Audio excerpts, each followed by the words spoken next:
Hey guys, welcome back. We got ourselves another Genius of the Stone Temple Pilots episode for you. Quite possibly their best song ever. Quite possibly one of the best songs ever written, just period. Interstate Love Song. Whether you like rock or not, you got to admit, this song rips. Okay? It's so awesome, I had to put on the sunglasses. That's how amazing the song is. Alright, so let's go through this. Essentially, we have three different sections. The introduction is a series of chords. We are essentially in the key of E major for this, but we spend a lot of time in the relative minor of E major, which is C sharp minor. So there's going to be a lot of C sharp minor, but ultimately at the end of it all, we come home in E major. So the introduction, which is what you just heard, is essentially the chords C sharp minor 7, which is the 6th chord in E major, followed by an E major chord as the 1 chord. We have an A sus2, which is an altered 4, just for color. And then we also have a G sharp sus4. It's the 3 chord, followed by a G sharp, which is altered, because that G sharp should technically be a minor chord, but that is the genius of the Stone Temple Pilots. And then we're rounding out the chord progression with an A as the 4 and back on E as the 1. So really, really interesting chord progression. Starting on the 6th chord for the introduction, I want to take a look at the verse.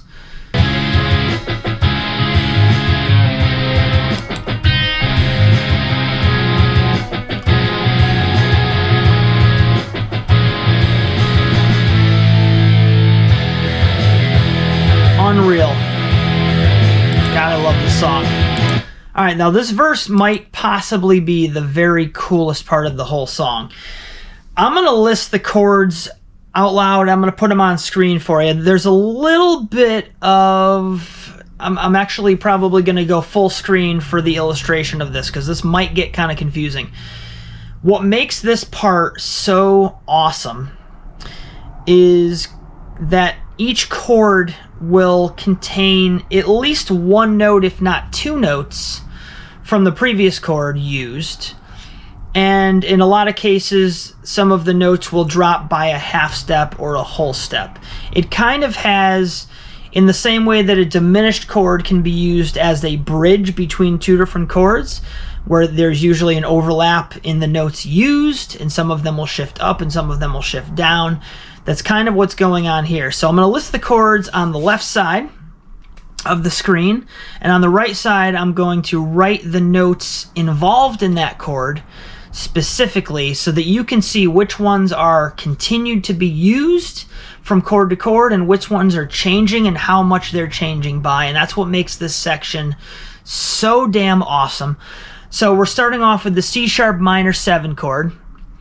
And as you can see, the notes of that C sharp minor 7 chord are C sharp, E, G sharp, and B. The next chord in line is a G sharp chord, which is I'm going to give these notes out of order just to make the graph on the right side of this page make more sense. So we're going to start with the C note, followed by a D sharp, followed by a G sharp. So what I want you to notice is that the C sharp in the first chord used has now become a C, so we're down by a half step. The E has now become a D sharp, which is also down by a half step. And then the glue, the one note that's not changing, is the G sharp. It is common to both chords. That's going to bring us over to a C sharp chord, which is essentially going to be a B with a C sharp and a G sharp. Now the B is actually not part of the chord, but it is part of the bass note, and I will get to that before we move on to the next section. So just go with me on the graph. We're writing a B under the C, that's a half step difference. Then we're going from a D sharp to a C sharp, that's a whole step.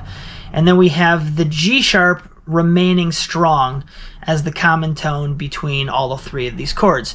The next chord is the A sharp minor 7 flat 5, which are the notes needed to make this work so well are the A sharp, which comes down a half step from the B, and then the C sharp is remaining, and the G sharp is also remaining.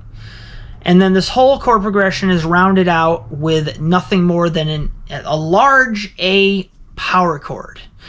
Now, what I wanted to bring out here, other than the fact that a lot of these chords are using notes common to each other from chord to chord, but there's also a lot that drop by a half step or a whole step. There's a lot of very small incremental movements that make this chord progression tick. It's what makes it work. It's what holds it together. It's the glue. The other thing I wanted to bring to your attention is that the bass part drops down chromatically, descending by half steps. So with the C sharp minor chord, you have a C sharp in the bass, and I'm actually going to play that on keyboard here. There's your C sharp in the bass. Then you have the G sharp with a B sharp in the bass. A B sharp is nothing more than a C, followed by a C sharp with the B in the bass, followed by an A sharp minor 7 flat 5, which of course is the A sharp in the bass, and then ending on the A in the bass. So we end up with a 5 half note descending bass line, gluing everything together, making it absolutely brilliant. Okay, I think there's one last section we got to go through here.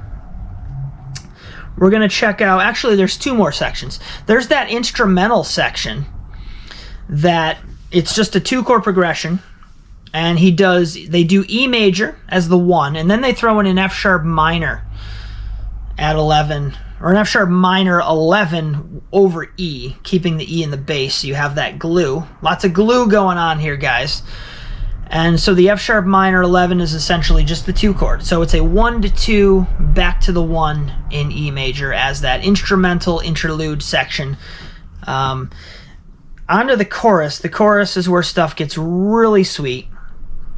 Starting off again on the 6 chord, we have the C sharp minor 7, leading to the 1 chord E major, leading to the 4 chord A sus2. The sus2 adds color, leading to the altered, what would be the 3 chord in G sharp. It's not a minor chord, it's a sus4 to a major, so we're borrowing that.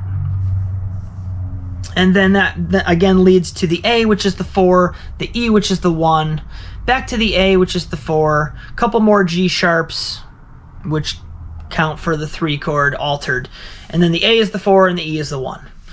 So a lot of 1s and 4s, really good stuff, and then of course it just repeats more of the same.